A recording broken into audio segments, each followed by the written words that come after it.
Good afternoon, everyone. We're back here. It's Sunday afternoon. Peter, how are you today? Doing fine. How are you doing? Good seeing you. Good to be here again on another Sunday to talk to our people.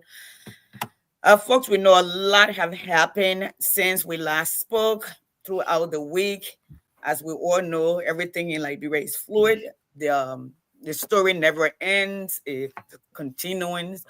um, and not really in the right place at this time. So tonight we're going to be talking to you about a few things. Peter will elaborate more on it. We're going to be talking about, I know we talked about justice, how for the last 6, 7, 8 years during the George Weah regime, we were out here protesting, talking about how we needed justice and accountability, how we needed balance, we needed to get rid of what do you call it, tribalism, and now how everything is not in the open, and we see nothing wrong with it. For instance, for the past a month and a half, the the face and the liaison for young people in Liberia, the deputy minister of youth and sports, allegedly, in fact, it's not alleged now because he had refused to answer calls. He had gone over to the family to apologize of tampering with a 14-year-old child. Um, and the Liberian government have refused to arrest him like they've done with everybody else. In fact, this particular week or last week, another man who tampered with a child were arrested and thrown in jail. But we have the police IG telling us that we needed to get DNA. He needed to ask for Liberian American embassy for help to get DNA, whereas this man had already confessed because he had acknowledged and apologized for this child being tampered with. Now we're learning that this gentleman allegedly is no longer in the country. All right. So we want to talk about justice. We're talking about justice being blind. We want to talk about justice not having a side. We want to talk about how justice, the lack or selected justice, destroy the fabric of any nation and create chaos. Peter. Yeah, I'm with you. So there are a few things that are important. Obviously, if the people are going to have any confidence in the system, um, that is to say, if we're going to have a government and governance and structure in society, we need to have justice that applies to everyone, um, justice for all, and you can't have people who are in power doing certain things and getting away with it, and the other people get prosecuted for driving without helmets. Doesn't work like that. Someone committing a crime as egregious as rape on a kid, on a child, crime against a child, sexual crime against a child, and talking about that person got away, but you are trying to be hard on street kids who are doing drugs, which is also bad. It shouldn't, but we have to have sensibility about what we're doing if we're going to be a civilized society and a country that respects the rule of law. And without a rule of law, you have nothing else because there's no stability, there will be nobody that's worth anything is coming to that country. Um, and the other thing I want to talk about besides selective justice is I also want to talk about how the drug epidemic is a medical issue, not just a criminal issue. The fact that we have a government that's supposed, especially with the billions of drugs we have coming in the country, we are supposed to be protected from that in a small country. And how we this is a cautionary tale because every nation, there are examples of nations that were destroyed by drugs and the powers to be. So, what is behind all the influx of drugs to our country? When did Liberia become a drug hub? We don't have that much money, so where's the drug? Why is drugs there, and how, especially in abundance? And we can look at what was supposed to happen, what they tried to do to China um, to destroy that society with drugs, to destroy the Native American opiates, and to destroy the black community in this country with crack cocaine. So um, I think there's a bigger story behind the drug um, pandemic, epidemic, especially at that volume, Hmm. that we need to be talking about. It's not just there are people, yes, the drug is the exposure to drugs that's a problem too, but the addiction is a major problem. So we need to talk about why would they be bringing drugs in the country? Who is trying to destroy our country? Because this is one way that bigger power have tried to destroy other countries. Um, so yeah, I want to talk about that and finally talk about uh, just the arbitrary rules that government is making, but about economic contracts and how that could have a detrimental effect on just canceling contracts or changing their minds in the middle of contract, and how that could affect investors, not just foreign investors, but even Liberians investors from taking a risk with their money if the government could just change the rules on them whenever they feel like it. So those are things that I want to talk about tonight. Great. So, folks, if you're just logging in, please share. Okay, we'll continue to share. Peter, I just put the how you call it in your room. All right. So we're talking about building Liberia. We're asking Liberians around the world to come in and invest. At the same time, we are looking at Liberians who have already invested when they were really needed at the time that Liberia could not afford to carry their own weight. Okay, we see that these very people, especially those who are not in agreement with the current leadership, are fighting back because the government can just come in and say, you know, wow, we have absolute power. We can decide that you can be here, you can be here. So let's have a conversation first. Uh, Peter, let's start with the drug peddling in the country. How so much drugs. This particular one, Peter, let me play this really quickly so we can give Liberian people some sort of perspective where we are. I mean, this is suitcases and lows and lows and lows of look at this. These are suitcases wrapped up, Peter, wrapped up in this right here. Okay, look at this. Liberian, see right there, Peter. Mhm. Suitcases among suitcases. Truck full. They had, I think, two or three trucks, loads of these things. Okay, in one house, they had a whole house that it was in there. If you remember, not just too long ago, it was August 7, the women of Liberia got in the street and men of Liberia got in the street about drug, um, women crying for the children, fathers crying for the children, siblings crying for the siblings. All right. And now we have a house full that they didn't tell us the street of value. It can be maybe two, $300 million worth showing up. That's literally like half of the country budget or more in drugs. How has that changed other nations around us? Because we always like to reference. We speak from knowledge because we've seen it destroy other nations. We see it destroy a whole continent. For instance, South America. When you hear about the El Salvador, when you hear about different countries around the world, how they, and even here in America, how after the voting right order that were passed and black people coming from World War II trying to start up, how they targeted their community, and start doing selling drugs in our community, supplying drugs and gun. How does that change a nation or change generation? Yeah, so the volume of drugs that we see in Liberia seems intentional. So there are two places I really want to focus on. Actually, three. The first is China. Um, in the in about mid 1800s, what people wanted was, when I say people, I'm saying the Europeans. They wanted to have access to the Chinese market. Chinese had a lot of people.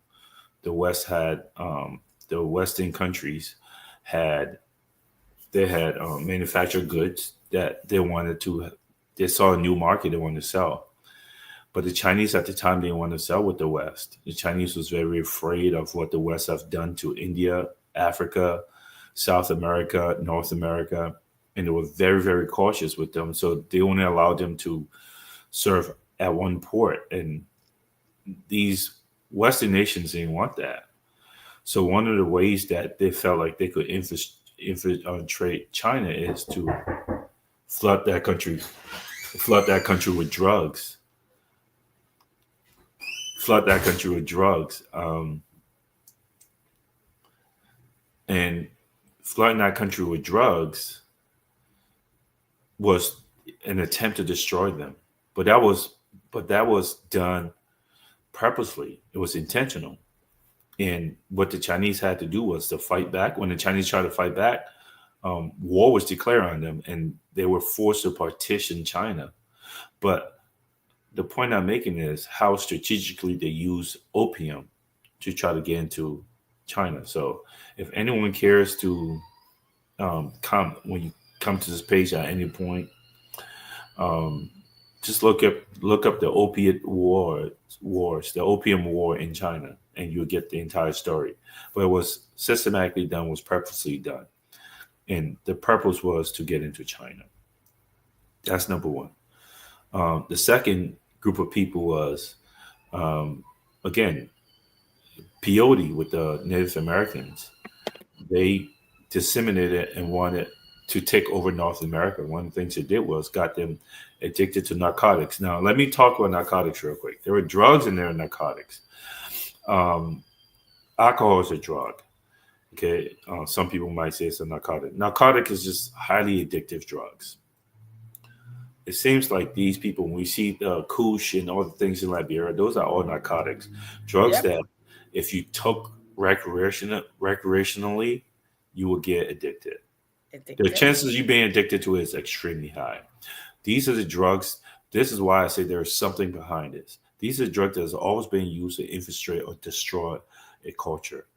Um, Again, peyote with Native Americans when they were trying to force them onto reservations and take over their land, which they were ultimately able to do. The Western countries. The third group of people was crack cocaine in the 1980s in the United States.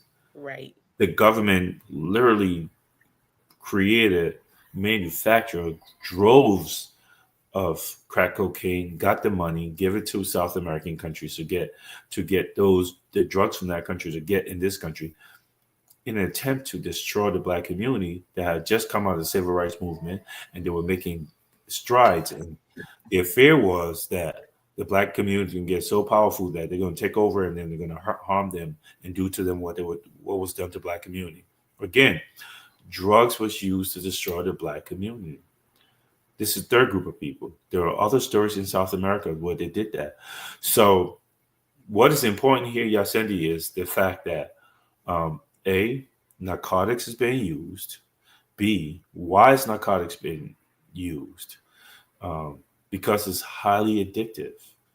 So when we look at a drug issue, number one, Liberia is not a wealthy country where we have disposable income where people will be using their money for drugs.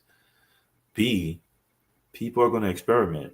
But when you give them narcotics, whereas as soon as they experiment with drugs, they're hooked and their lives are destroyed, that seems purposeful, especially at the volume of drugs in the country.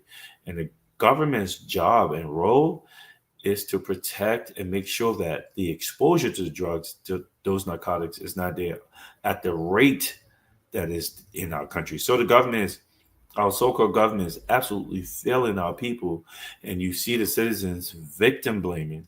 They're blaming their addicts. They are saying, "Oh, there's these Zogos," and those people are the victims. Should they do drugs? No, but most people do some recreational drugs. If you're drinking King Juice, you're doing drugs. If you're drinking any kind of alcohol, it's a drug. Anything that alters your body state is a drug. So these people taking a drug that, if you took it once, it affects you in such an adverse way that your chances of being addicted to it is extremely high or dying from it. The government needs to make sure that there isn't any exposure to that. Okay, so this is a medical issue. The drug pandemic is a medical issue, not just a criminal issue in Liberia. It's a medical issue, and we need experts to help us deal with that. And the government needs to be intentional about doing that. Outside of saying we're just going to burn people's houses down. Okay, how's the drugs getting? How many people have been arrested for the? I'm talking about the people who produce those drugs. The drugs is not being made in Liberia. It's made someplace. What country is it coming from? When's that story going to come out? At the very least, when you're going to expose the people who are where the sources of that drugs. Okay, it's so easy to say burn down their homes and blame the victims and the Zogos. That's not what you do in a civilized society. You go to the root cause of the problem. No one says that people should do drugs. We're saying there's a bigger issue here, and it seems intentional, and our government is failing on yet again another aspect of what they're supposed to be doing as parent to the country, the citizens of the country. Yes, So Cindy. yes, I'm here. I'm here, Peter. I'm here. Can you hear me? I'm here. Yes. Yes. That is correct. Um, the government is supposed to direct the nation. That's why we choose government. That's why we have to be very mindful of who we choose to lead us. Okay. That's why experience counts. That's why morality counts. That's why innovation counts. Where have this person done? How do they take care of themselves? Their own business is also important. Peter, here is one of the background issue here with me with Liberia. According to the UN stocks, okay, 75% of the people that fought in Liberia were children. That would be people now in their 30s, people now in their 40s, people now in their early 50s. Okay. That means majority of those people were on drugs. So if 75% of the people that fought were kids under the age of 18 or around that age, okay, and all of them were on drugs, almost, because no normal person would sit and open guts, okay, and do the things that they did. But based on data and statistics, these are actual raw numbers that were stated, were interviewed for those who were in charge. We never rehabilitated when we stopped, okay? The drug continue, all right? Because once you're addicted, I don't know how many people that have the willpower to just walk away. And then the drug is already in the system. I mean, not to this point that it is now, that it's mainstream, it's coming. Somebody say the drugs, the kind of drugs that we just show here, Peter. Let me play this really quickly so you see this kind of drugs. They didn't just show up, okay? It didn't. If it came through the borders of Liberia or Sierra Leone or Guinea, then it means other government, okay, will be a part of, because then that what it is assumed to be, because nobody will see this at the border and let it pass, not just in Liberia, all right, or there's some sort of agreement, as you are saying. So let me play this to give all of us some sort of insight in that. I can talk more on that, some background, and give people perspective as to where we are as a nation, how this is impacting all of us, and where it started from. Here we go. There are suspects. Welcome to the closing argument focus on Liberia. We are live And from we DJ have no 17. copyright to Well, this video. huge quantity of drugs have been found in DJ 17. Yeah, um, there are suspects who were arrested. At least two of them that has been arrested, and now they are the magisterial court here in District. And Peter, I'm gonna stop here because this is just with these two guys so the face can be visible. That is not even the whole of the stuff that were cut. That is just a quarter of it. They are already thinking they have truckload of suitcases, pink, blue, like the huge travel suitcases that they had. Okay, that they seized. I'm not gonna be able to show everything, but like I was saying, How did that come through the place? Some people were speculating, okay, that you say you don't want us to have a gossip show, that it came through the airport. Who's bringing it to the airport? Where is the security if it came through the airport? Okay, it came from somewhere to come to the country because it's sealed. It's in luggages. It's in travel suitcases. Okay, if it came through the borders, how did it come through the border? Who in Liberia can afford to bring those into Liberia? Okay, what is the intention? How does this impact the future of Liberia? Okay. A few years back, Roger Duma was the representative for District 7, and I invited him over on this platform on a Sunday, and we were talking, where he said to me, really, if I can find a video, live to everybody, and said they have caught people at the gate at immigration, and they would pick up the phone and call people in government. And the people in government will talk to the immigration officer and say, that stuff that's coming is mine. You need to let the driver go. He gave me a few examples about the one that he showed up, that the guy had gotten the stuff into the taxi and the man did not know what was in there until they opened it at the station. And from there on, the man said he was not taking me anywhere. Okay. So who brave enough to bring those into the country? Who has the power to push drugs into the country?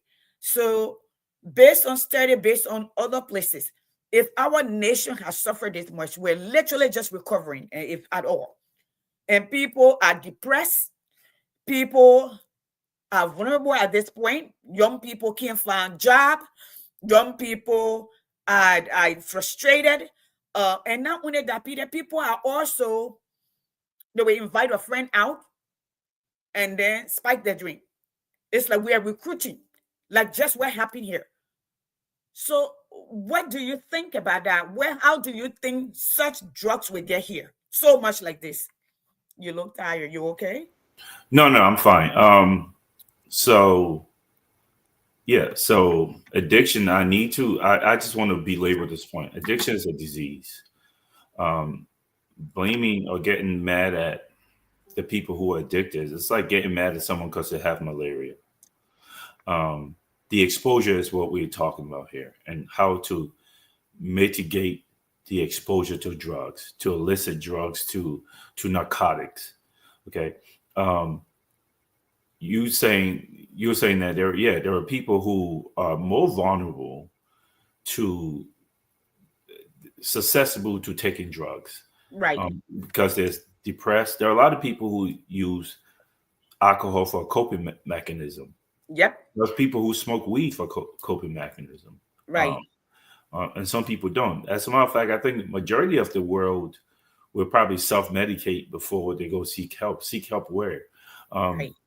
so the problem with narcotics again is when you use them, your chances of being addicted to it. If you're just trying to use it for recreational purposes or to make you feel a little bit better about whatever situation, to forget the situation, the same reason why people drink, the same reason why some people smoke opium, same reason why people do like mild drugs.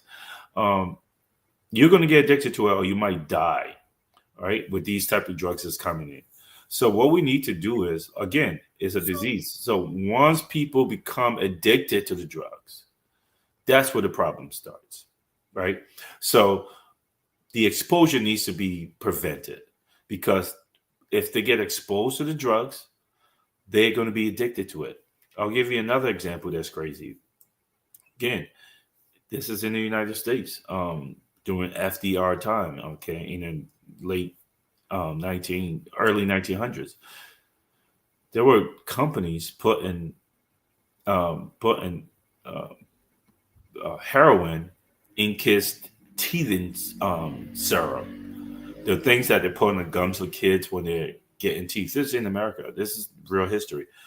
The reason they were doing it is because they needed kids to be addicted to it. So when they cried, the mom would buy more of the teething syrup. Not parents not knowing that the kids were addicted to that thing. They think the kids were crying because of the teething syrup. The companies were doing that to get more sales of their medication. There used to be cocaine in Coca-Cola because it gave you that speed rush. This is in America. Why were they doing that? So that more people buy Coca-Cola. My question is, why they bring it? Liberians don't have disposable income like that, Mm-hmm. especially the street people, the people who are working, the people who still getting addicted to drugs. So why is not government really, really, really being vigilant about the drugs coming in? Because this is being done intentionally. You can literally see the pattern if you understand anything about world history.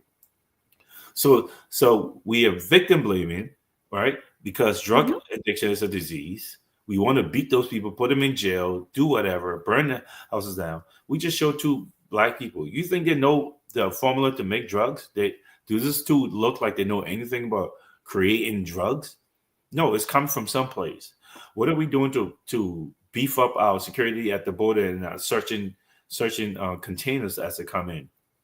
No, we'd rather have a president who spends lavishly on going trips to fruitless trips to like Japan and places around the world, talking about he's looking for money. That's Mm-hmm. not what type of responsible person. It was type of primitive nonsense is that?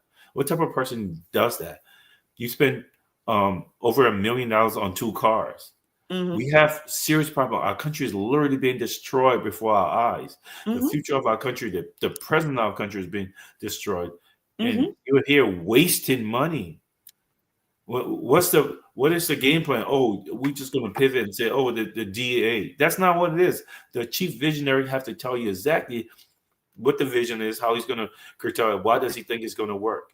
Not just say, oh, we need to talk to a DEA or whatever. This is not a responsible person. This is not a responsible leader. And our country is literally, our government is literally failing our people and destroying the country. Okay. Outside of all the other stuff, with our natural resources being taken out at an industrial scale, Mm-hmm.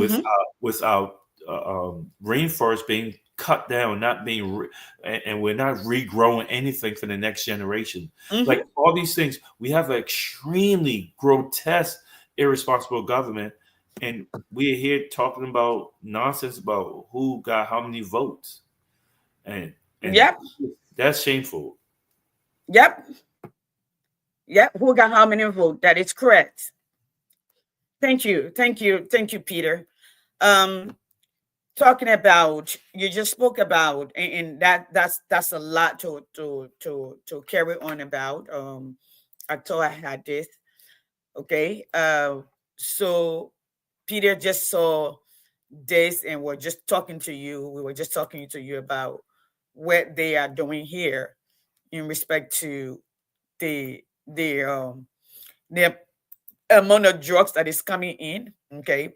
Now we're gonna close up on this really quickly on the drugs, how the drugs have impacted other nation, how it had destroyed other nation, and how it destroyed our nation and continue to destroy our nation based on the war.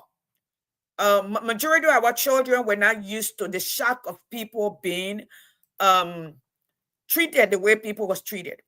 So those who were in charge of our children, those who were in charge of the war, they needed to drug our children to make sure their mind were modified in respect to do some of the things, unearthly things that they had to do. So it were intentional. They poisoned them to do that. Western River says, I reached out to you the other day. You call Caroline, I love you, mommy. When you call your mom the other day, I had some rough time, but I reached out to you. I reach out to you. Thank you for being here. I need to talk to you. Okay. The mind has to be altered. And that's what Jacques Klein, who was the special envoy to Liberia, who led the disarmament. He said the kids have to be, the mind have to be altered to do the kind of unbelievable things that they did.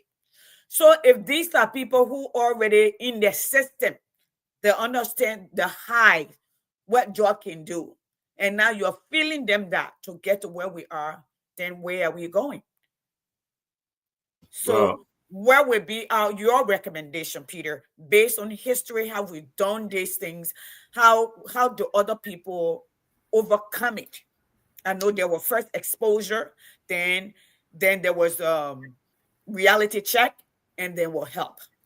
Yeah, well, even now in the United States, they have the fentanyl addiction. So the first question is, what is the government doing about it? Right? When I say the government, I'm talking about your president. What's his what is Okay. his worldview on drugs? Right? How does he think about drug addiction? And if it was real, what's the policy speech that he's going to give that we are in the middle of a crisis? Yes. Right? So the first thing is the acknowledgement that there's a crisis. Him just sitting there and just um, putting onto the DEA to take care of it. Where's the treatment facility where you bring in experts? Like you rightly talked about, Yasen. You say we haven't had any rehabilitation Nope. since the war. What's the intention of rehabilitation? We have our kids going, all of them going to political science. When we're going to get the drug specialist and counselors, when we're going to teach those courses, okay, what is the father of the nation saying? That's what that's where I to me that's where the conversation needs to be. It's not about, yes, drugs is in the country. First of all, what are you intentionally doing to prevent the drugs exposure in the country? Number two, what are you going to do within once? So now when we figure out the border, someone was telling me the other day, oh, aren't there drugs in America too? Yeah, but it's also a bunch of billionaires and millionaires in America. There's also social network systems. When people are Yes. hungry, they can go and get food in America. So Mm-hmm. when they get this decadence of our society, and now you're talking about why can't America prevent drugs? America can handle it. You can. They Yes. have trillions of dollars. You have nothing. You're a beggar nation. Your president just went around the world, went to Japan to beg. Don't compare America to Liberia anyway. There is no city in this country that doesn't make more money than Liberia as a whole. We are a primitive nation. Let's be honest and stop bringing in this false equivalent about isn't aren't there drugs in America too? They have treatment facilities. They have experts. They can tell you every parcel that's in the drugs, how it affects the human mind, and how they can deal with it. People can go to rehab and come back and function in society. Do we have that in Mm-hmm. Liberia? Where are the experts? What is the government doing about it? So first, we have to acknowledge the problem. It has to be acknowledged by the head so people understand how serious it is. The walking around saying "say no to drugs" has never worked. The Nancy Reagan thing, say no, it's not that simple. It's a disease. That's like saying say no to malaria. Like, what are you saying? If you get bitten by a mosquito, you're gonna get it. I So never saw it that way, Peter. It's like saying yeah, say no to malaria. it's a Yeah. disease. A Mm-hmm. drug addiction is a disease. And what are you doing to prevent it? I know what people purposely did to prevent malaria. They cut down on certain water. They bred bats that would eat it. They bred certain fish that would eat the the larvae that's in the rivers. They had community. This is in Panama. They had community people go around putting oil on top of water to destroy the larvae, so that they were intentional about it. They bred dragonflies. They were intentional about getting rid of it. They bred other mosquitoes that will breed with them but can't produce other female mosquitoes. What are you doing to prevent it in Liberia? What is your game plan? We don't have one, and we think that we could just sit there and it was self-resolve. We have an irresponsible government. This is the most existential crisis that we face right now, is the destruction of our young people in our country, and we carry on like it's just another day. So it doesn't matter what's step one.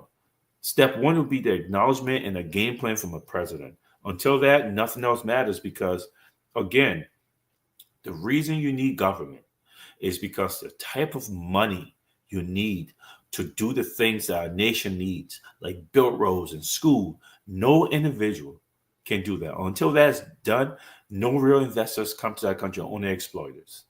That is very important to understand. Government is needed because of the type of resources that's going to be needed to do the things you need to do to take care of your society. The money, no one's going to ever have that money to do that. So when people say, "Oh, why don't you bring in factories?" It doesn't work like that.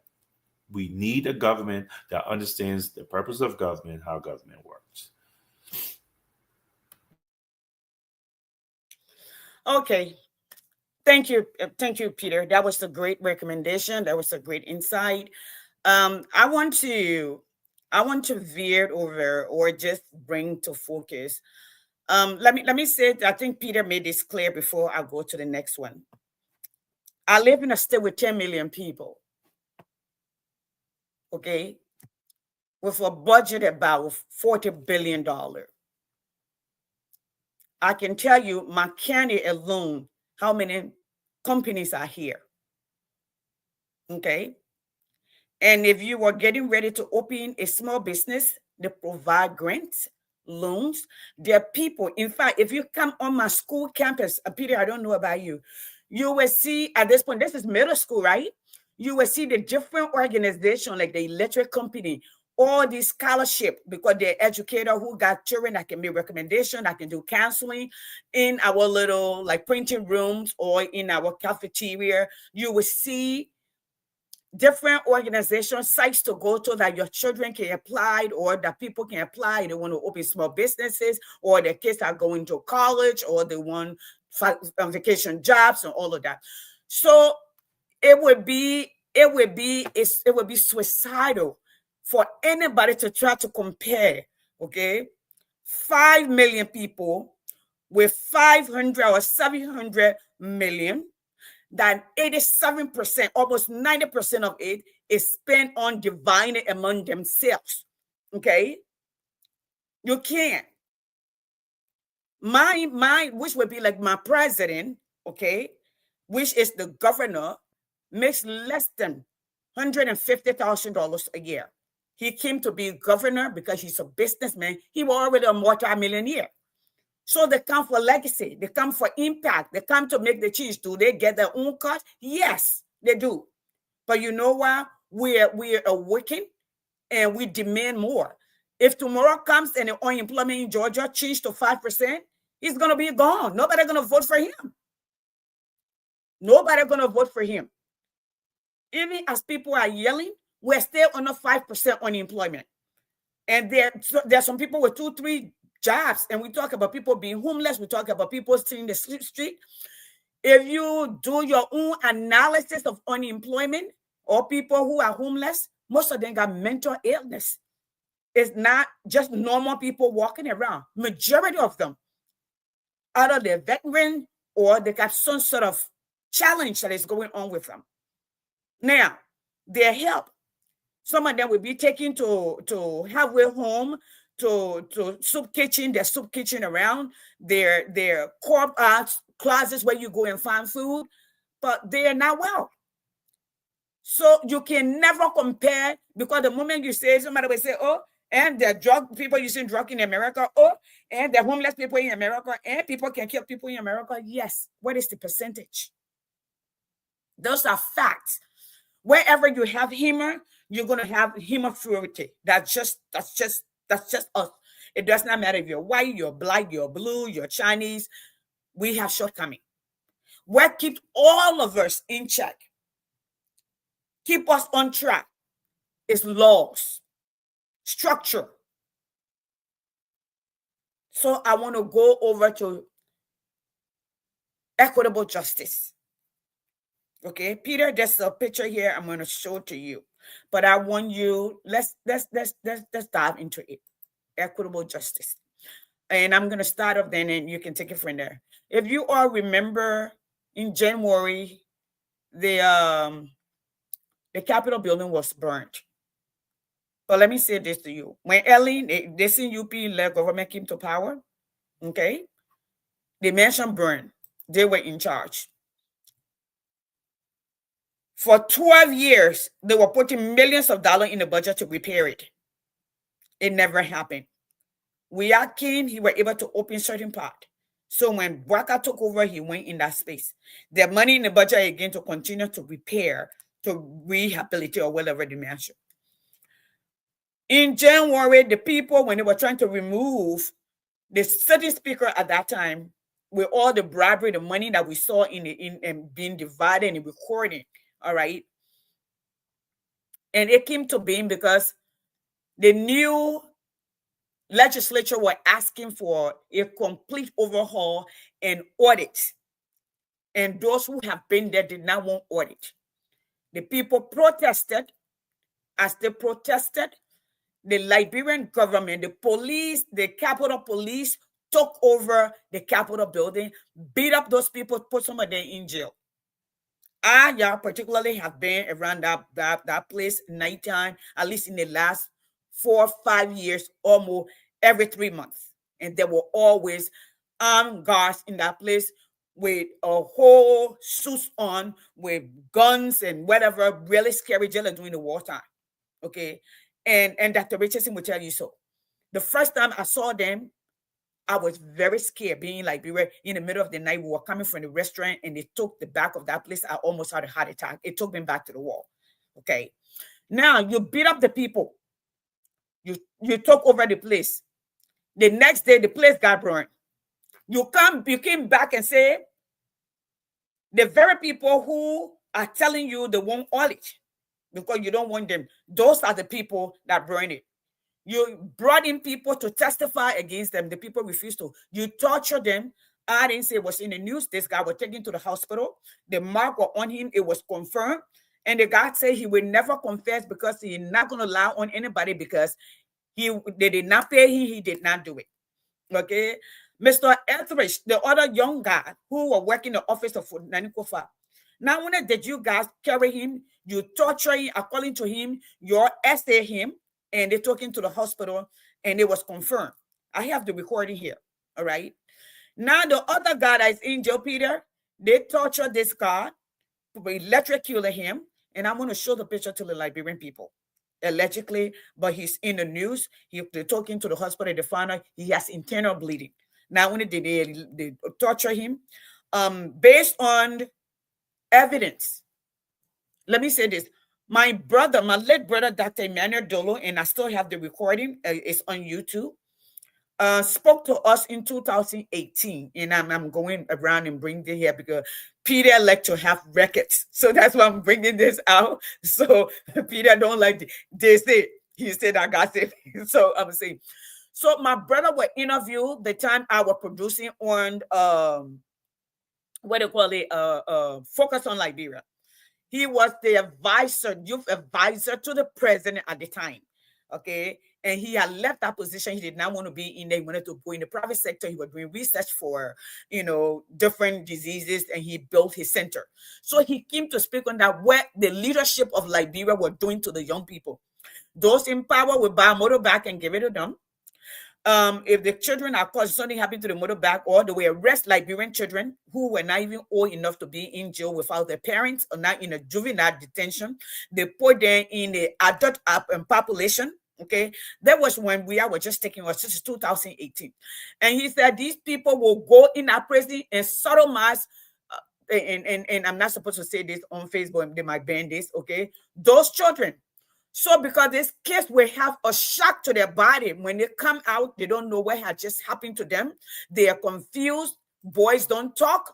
So when they come from jail, they end up, because they're hurting, they do literally the same thing. That's what the cycle that were going on in Liberia. And in fact, I do have Mr. Kamara, who sued the finance ministry, took them to court in 2016, 2015. For one of them propositioning him after they are gone out to another country for a meeting, and one of the big guy wanted to be with him, and he told him, he said, "Big brother, I have the right." All of you have seen that. Okay, he even went to court. It's in the newspaper. Google it. It was in the perspective. Nobody spoke. Nobody talked. This is under the UP-led government. Okay, and the turn came out under the UP-led government. Crossed the street to Susanna. He now crossed over. That was a common place. Peter, you okay? You coming out with something? Yeah, no, but I'm fine though. Okay, yes. Yeah.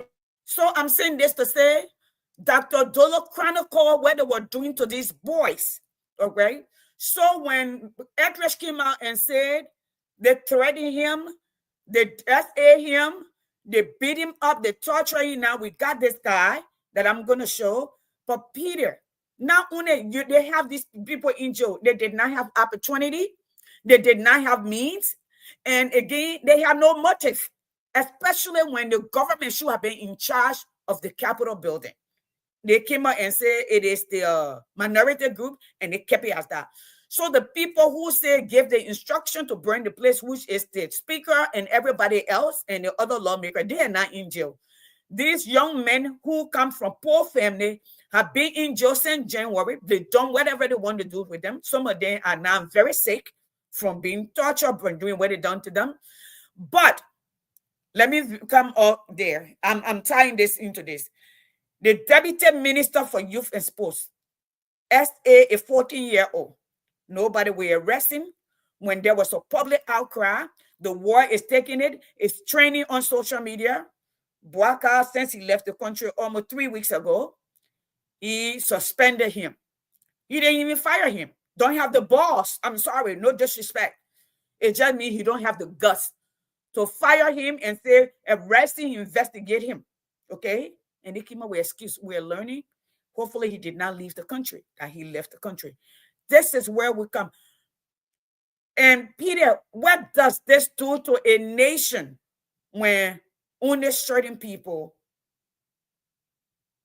can obey the law or can work within the confines of the law? But I will show you on this young man. Mm-hmm. Yeah, so I think that's what it comes down to, right?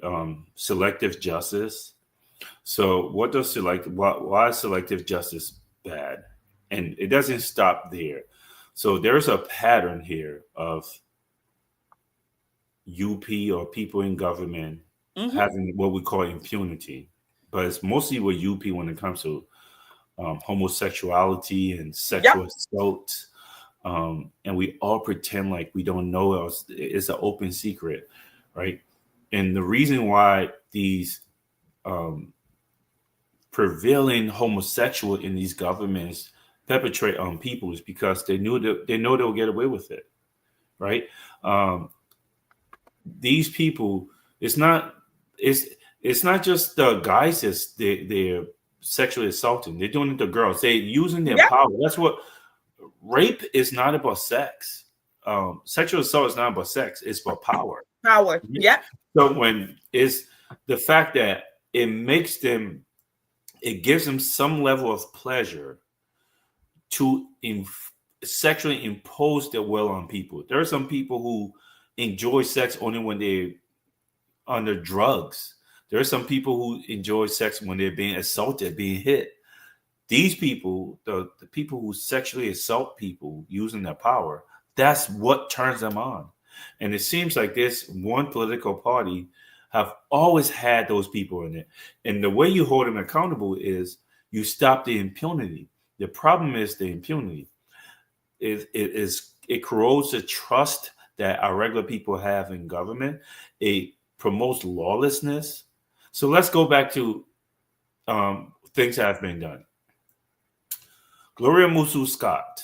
Nope, I'll go all the way back to Katie Meyer, the white woman who had a so-called charity in Liberia. Yep. Was able to leave the country after not just presiding over a charity that molested our babies, but infected them with HIV. It's HIV. Imagine vulnerable kids just being just destroyed. Yep. And guess what happened? She got to leave the country. Yep. A person like Henry Costa got to speak on her behalf. Yeah. And a woman like that I think is a vile person like Ellen Johnson Sirleaf allow her to leave the country, and she's a woman. Yep. Okay. And the vice president at the time also supported her. And in fact, while we were speaking, Peter, remember when the kids protested, she sent people out to protest and invited her over to her dinner when she had just taken over. Yes. Joelle Howard Taylor. Yes, go ahead. Sorry. So she got protected, right? But again, powers to be because there is impunity. There is no accountability, right? And then let's talk about the time that kid got the Sam Darby, the kid got beaten over the head. Uh, yeah, at that plantation. Yeah, send Darby, put a pan, Yeah, because bunch he's on still top of his powerful. head. It say and we never, and they came and lied to us. Yes, Nothing yes, happened with powerful people, right? Nothing yep, happened with that. So yep, this little girl getting assaulted, it's not the first time. So what happens is there is no rule of law. That's the problem. The problem is the fact that there's no accountability for these people. Gloria Musu Scott is recent. She got convicted by jury of her peers. She went to jail. You can't appeal her once the conviction happened. There has to be a constitutional reason for the appeal to go to Supreme Court and be revisited. You can't just say, "Oh, there was not enough evidence to let her out." You let her out unconstitutionally. mm-hmm, So then, what mm-hmm, I'm saying is, you can't do those things and then try to beat up some keke rider because he doesn't have a helmet. yep, You just eroded the rule of law. That is not. People are going to be lawless because you're not lawful, and you're supposed to yep, be the ones who are the government officials. You're supposed to be the ones who are stewards of law and order.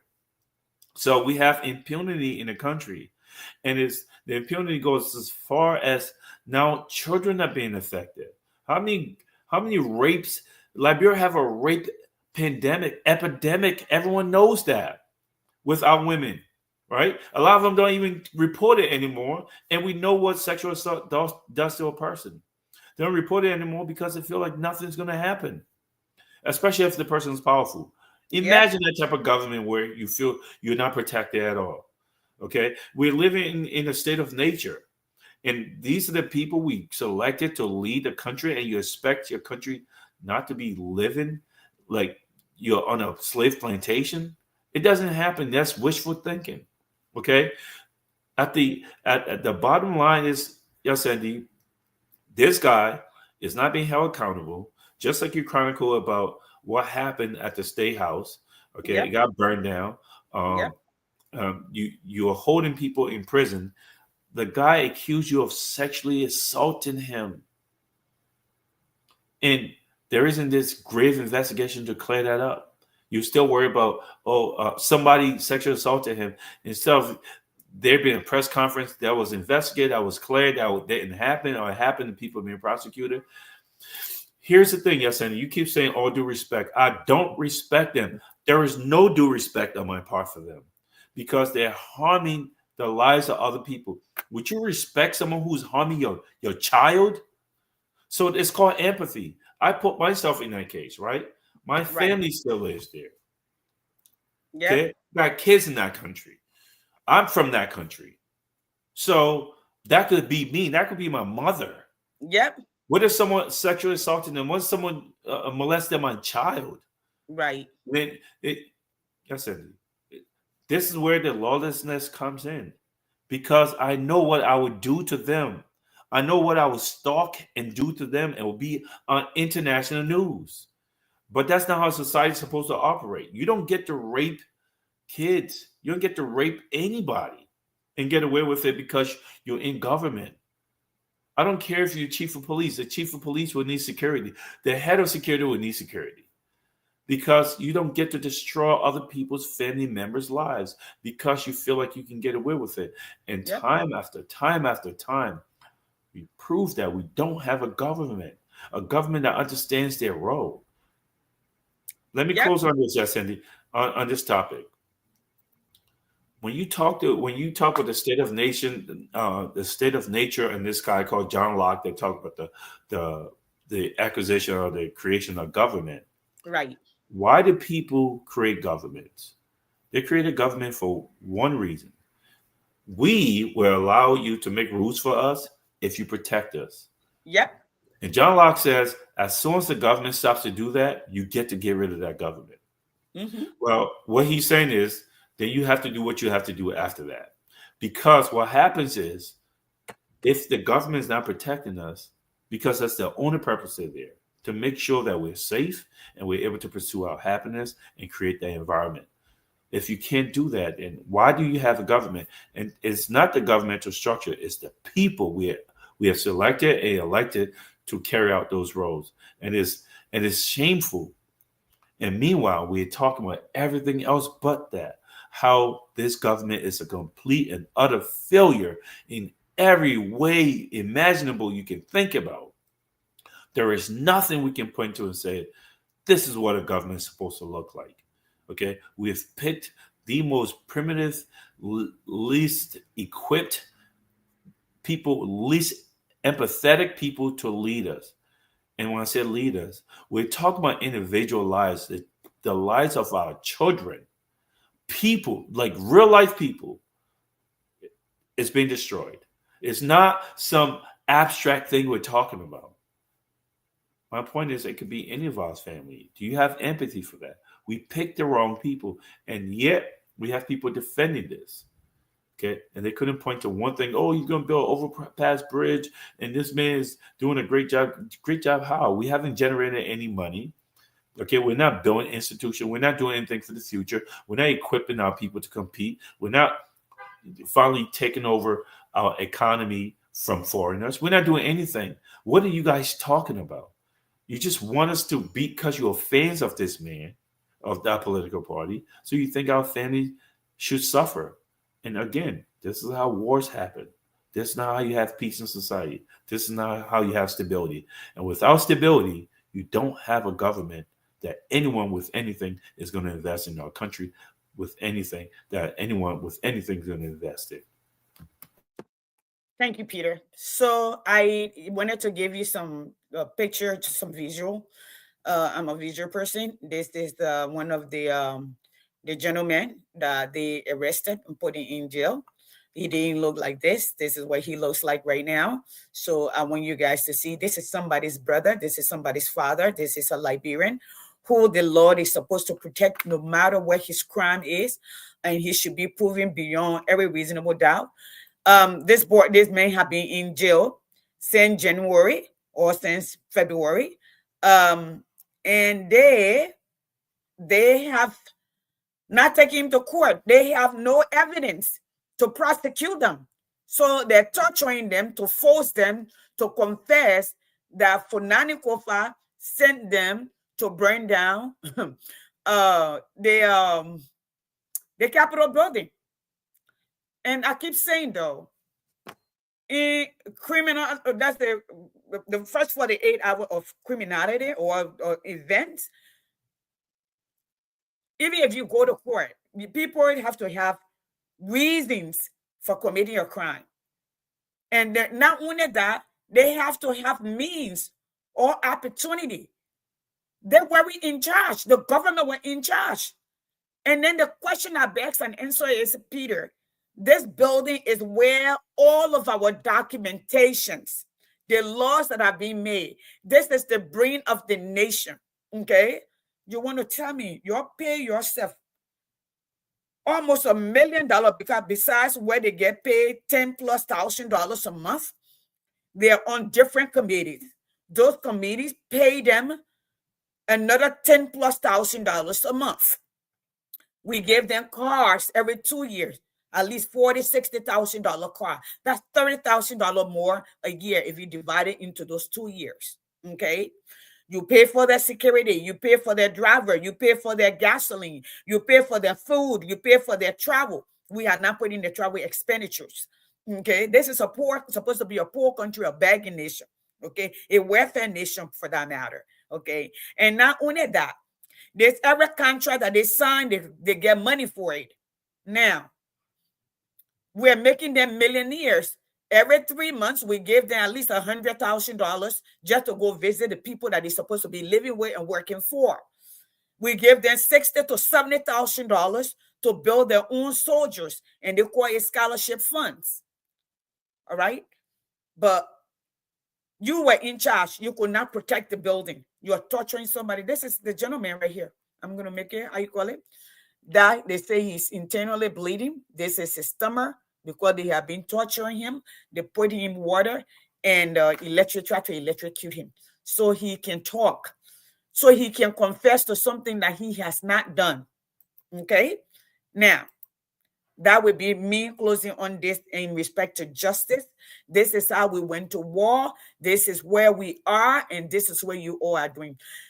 It may not be this generation that is entrenched in tribalism, okay, party divide, but maybe the next generation will be brave enough and will not take this nonsense, will not take this divide, will not take this torturing, will not take this destruction of human lives and destruction of our nation and putting us against each other. Okay, maybe the next generation y'all will not be so lucky. So Liberia, we just wanted to bring that to bear, Peter, and then we're going to go to business and investment. If you want to speak to and end with this one, then we're going to go Yeah. ahead and So business and investment. again, you talking about the guy been in jail all this time. Yeah. There's a reason for the term habeas corpus, Mm-hmm. um, which is bring the body. You can't. Again, we pretend to be a civilized country. Just the pretentiousness, the level of pretentiousness in that country is absolutely mind blowing. Um, when you put someone in jail, that even if they had committed a crime, right? You still got to. They still have due process. Every person has due process. You can't just indefinitely put them in jail, especially since the people you say that actually were the driving force behind the crime, they're Mm-hmm. walking freely, and you're keeping this person in jail because you can, and it's affecting their health. Like, who's paying attention to them? What if they get bitten by a mosquito and they die or something? They contract some disease being there. They just die in Liberia. They just die. They give that. Yeah, They call the parents to pick the family to pick up the body. They don't pick it up. They dispose of it or they yeah. burn it. That's a The, primitive. the government is absolute. There's a kingdom. Yeah, but that's a primitive culture. We need to, and all Liberians should be ashamed of that, or accept the fact that you're from a primitive culture. That's not what you do if you're a civilized nation. Um, these people need to be processed. They need to go through due process, and if they do have evidence, and then let us know the evidence, or put them on a house arrest. Do something. It's not right. We talk about impunity for the powerful, right? Selective justice to Mm-hmm. keep them in jail, and then let the people you said told them to do it out, and you said they told them to do it. Mm-hmm. So it's just it just goes along the theme of impunity and Mm-hmm. the instability that selective justice creates, and no wonder why we have so much lawlessness in Liberia. Okay, so let's go to business. We see lately that I know coming from the war, Liberia needed to reset. There were a lot of stuff that were destroyed, a lot of industry that were destroyed that existed before. Majority of them, though they were in the name of Liberia, but it were on the guise of other organization, although they were in the name of Liberia, and they were, there was a back end working there, like the refinery in Liberia. We saw with the CPP when there was a contract and the Supreme Court judge that they just did with Musu Scott decided that although there was a contractual agreement, they decided that they would dismiss it because one person did not agree, and they did. Now we have and I'm trying to get the information from Musa so I can get the contract, and we can have a better insight on and get other experts to speak on it. But in general, let's look at it holistically. When you as a nation not in a position, but you give other people room and say, listen, we need this, we don't have it. We need investors to come be Liberians, because investor is Liberia. The people that will build Liberia will be Liberians.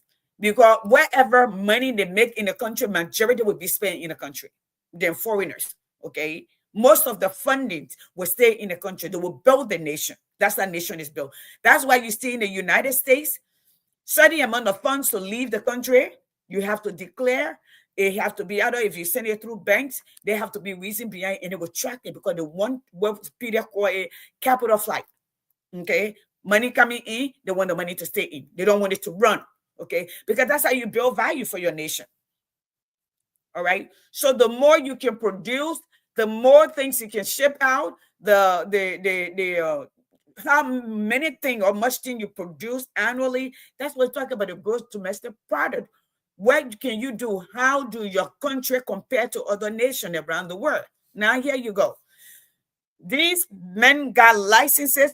They came ahead. They open businesses. Now you show up, okay? You show up and say, we don't like this person because they're not supporting us. We don't like this person because they're asking for audit. So you know what? We're going to go ahead and we're going to compete against them. In fact, we'll take away everything, although they invested millions of dollars in the country in that product.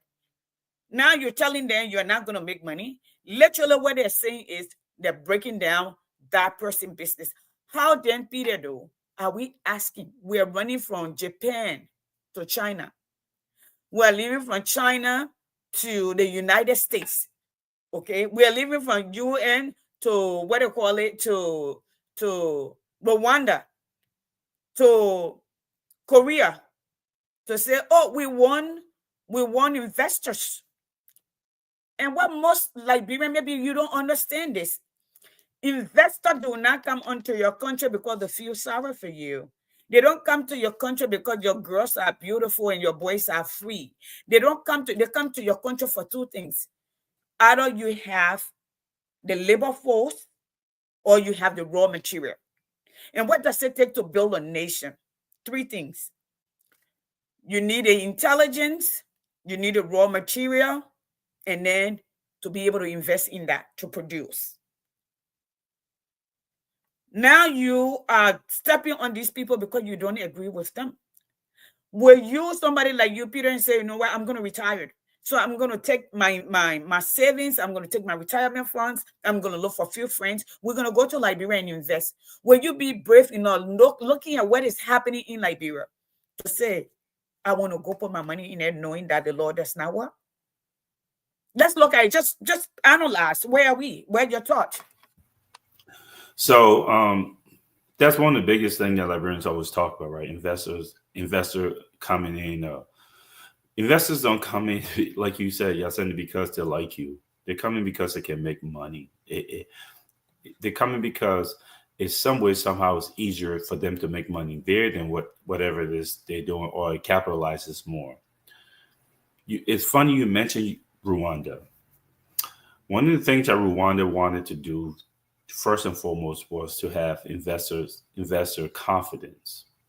So what did Rwanda do? They created a court. They made sure that there was no issues with business, no issues with land. Someone buy the land and someone else said they own the land. They have a special, just like in America, they have a drug court or a family court. They have a business court that handles these things quickly and promptly. And if you get caught cheating, the consequences in Rwanda is dire. Again, what was the intent of that? And how did it affect Rwanda? That came out of civil war just like we were. Okay, it was devastated just like we were.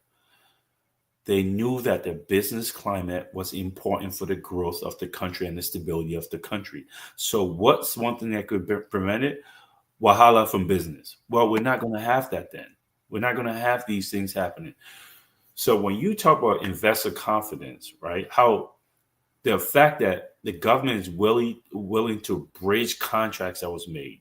You kind of talked about how after the war, Liberia couldn't do certain things, so they subleased some of those businesses or those activities. One of which was the oil business, refining oil, storing oil. They allow private businesses and companies to do that. That requires a lot of heavy overhead, initial overhead. You need investors. You need to borrow some money. You need these private businesses had to have people say, yes, we'll help you get this infrastructure. When you in a later time come and say, like it's happening with Musa now, oh, we're not going to give you 35 cents. We're going to give you 2 cents and we're going to redirect that money. You can't bridge and that. Then after telling you we're going to give you 2 cents, we'll turn around and charge you 5 cents more taxes. Yeah. So you have nothing. So what the government is doing, what they don't get is they're destroying.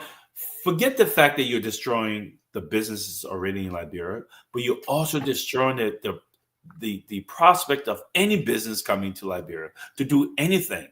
You are literally destroying investors' confidence in your country when you do that, because you want to go after someone, because you're doing it out of spite, because it's personal, because it's political.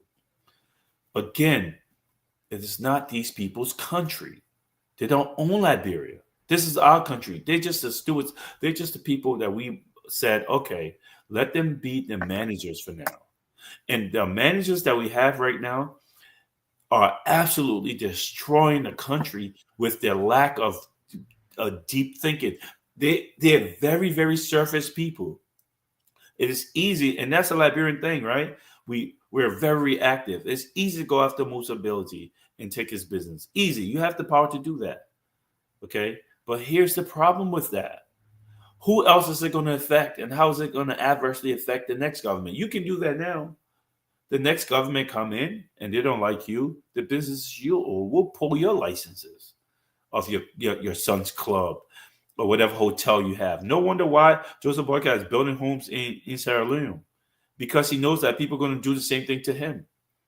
Okay, and they need to audit him and find out if he did something wrong.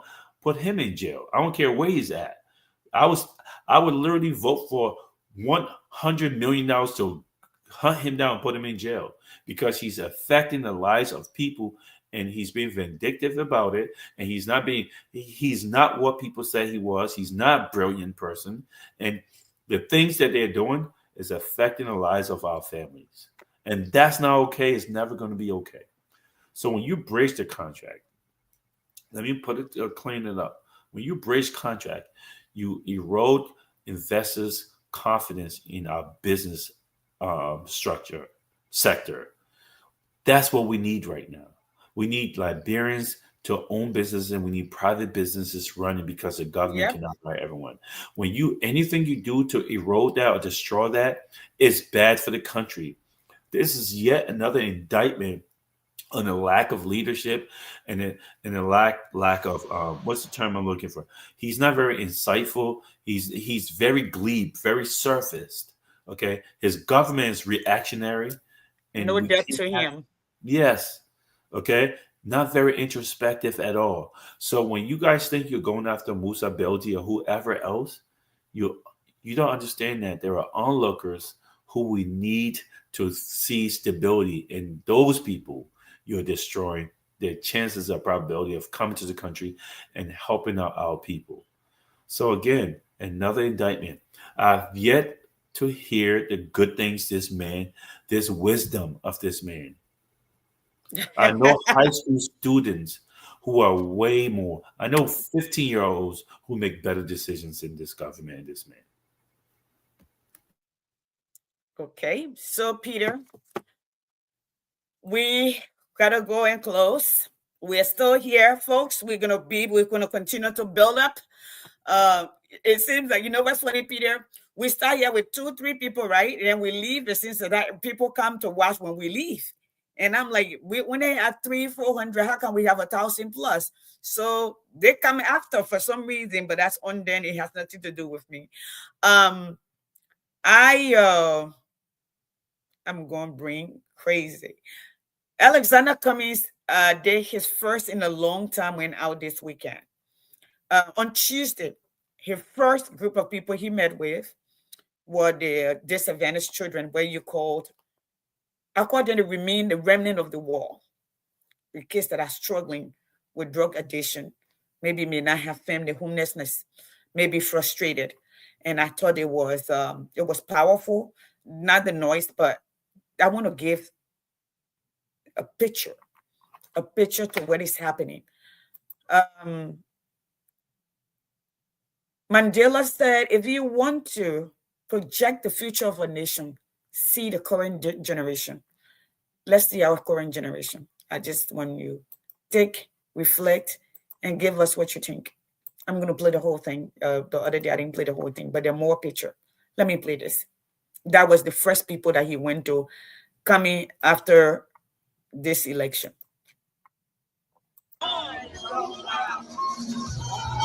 So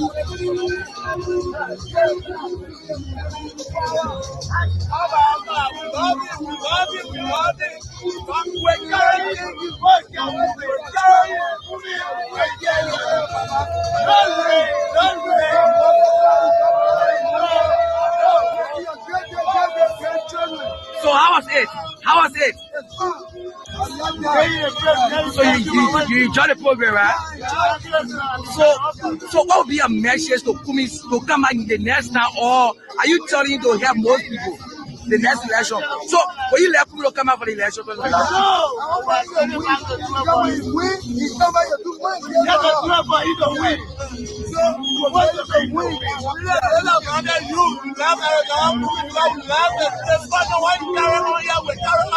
Oh, you love the speech. It was, so it was powerful. So you want Wakumi to come at 200 now? Are you going to vote Wakumi? Yes.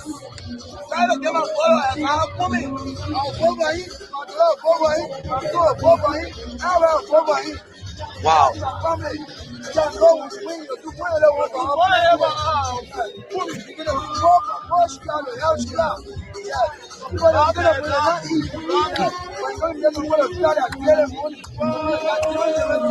But you know that AMC always have their program to that party headquarters.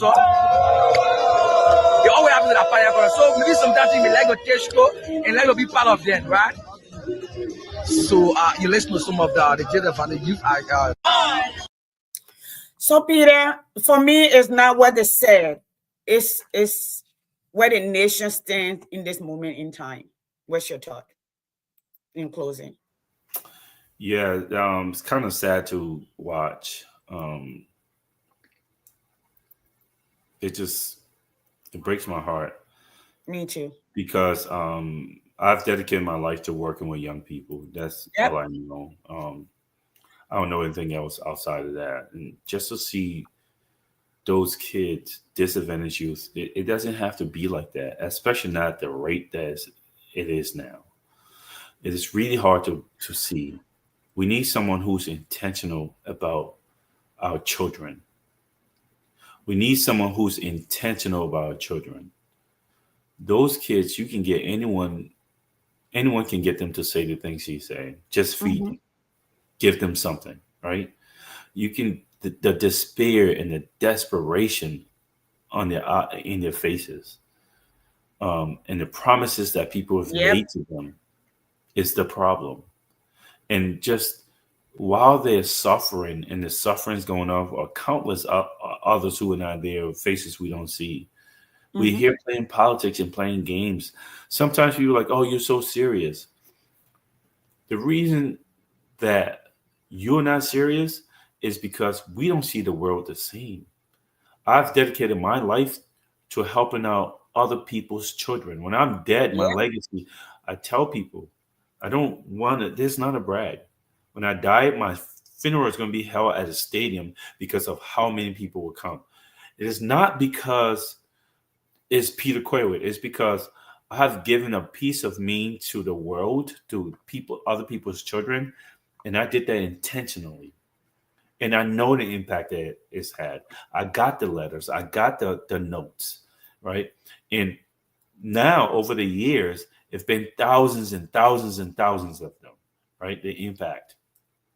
The reason I did that is because I genuinely see myself that I could have been them. I could have been one of those kids in Liberia right now. My son could be one of them. The people I love could be one of them. Those Zogos, right? Easily, I could have been stuck in Liberia. Okay, I'm a risk taker. I mean, I don't do drugs ever. It's not my thing. But maybe because of the privilege I've had, I was an athlete for a long time, so I didn't have any interest in it. So growing up like that, I didn't want to try it afterwards. But what if I did? And it's an illicit narcotic. Anyone could be anyone. It's called empathy. My whole life is I like looking at young people's faces. They're very young and they're aging fast. Yep. That you could have done, you could do this, you can do that. That's what I do for a living. And Yep. it's not something as pretentious. It is who I am. So when I see these kids and you can see the desperation in their eye is heartbreaking, especially Yep. since we know that they're used as political pawns like they're nothing. Yep. That's not okay. That's They're not okay right there. disposable. Use them and drop them. Yeah, and that's how we see them. That's not okay.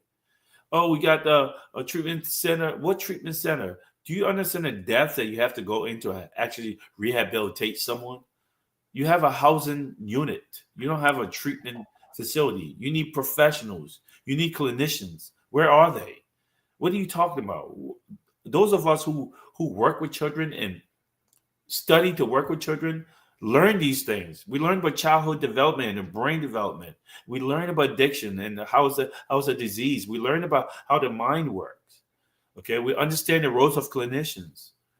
So you don't have those pieces. What are you talking about? You're pretending to solve a problem that you're not solving, and it's heartbreaking. That solve a problem that you don't understand, first and foremost. And I don't know how much you care about that problem because you lack the Yes. empathy. Look at your life background. Have you been catering to people your whole life? So Yep.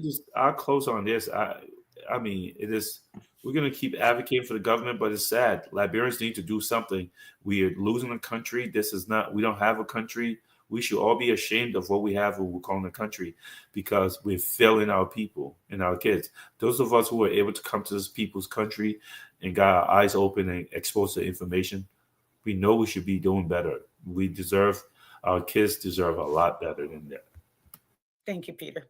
Everyone, this is it for us. We'll spend our hour and 30 minutes. Thank you for joining us. Join us next week for a new topic. We would love to have, we will try to invite somebody here on, hopefully we can get some documentation on the platform to introduce other people to the diaspora. We will continue to speak to you. We're still working on getting on the radio in Liberia so we can speak directly to the people. All right. I see you soon. I'm going to be out there going to Sis Mary's graduation. I just want to say congratulations to my sister Mary Baker. Her party is going on. I'm going to go be a part. I have 110 things to do. But you know what? Those who hear us when we cried, when they are crying, we must also answer. When they call, we must answer. So, folks, like Peter, I spend my life changing lives, touching lives, sitting on the floor with kids if I need to, listening to them, trying to be one to understand where they stand in this moment in time, and to be maybe a trusted adult that they can always come to. Hmm? But the faces that you see, that is the face of the nation. That's This is the future of Liberia. These faces you see, blink this way, these are our workforce. These are the leaders of today that are lost, can't even find food to eat. I'm going to tell you a quick story before I go. My daughter Rosa, a young man, showed up to Rosa today and we're asking Rosa for something to eat. And Rosa told him, how you just show and ask somebody that you're hungry, you should eat, and you're not even asking. So I said, Rosa, get a ball food. So he said, no, mommy, he just show up. And I'm thinking to myself, he's hungry. That particular community, I used to buy food, spend at least $100 every weekend to give them to put food there for people to come and eat. It got to a point, the very people in the community told Rosa, oh, she's doing this for politics purposes, for political purposes. We don't want you to poison our children. So Rosa started cooking the food and carrying it all the way on the road to Vamuma house for older people and giving it to them. And I look, I say, no, why look, Rosa is not worth it. If I'm going to spend $400 a month to feed people just to be ungrateful, then, and these are people I've met. I've gone there and spoke to them. When I shipped stuff to Rosa, I let her have some, the whole community. So I told Rosa, get him something to eat. And then I put him on the phone, very nervous, trying to ask. He looked hungry, a young man, 19, 20 years old. And Rosa gave him money. And I said, I didn't think you needed to give him money. I think you needed.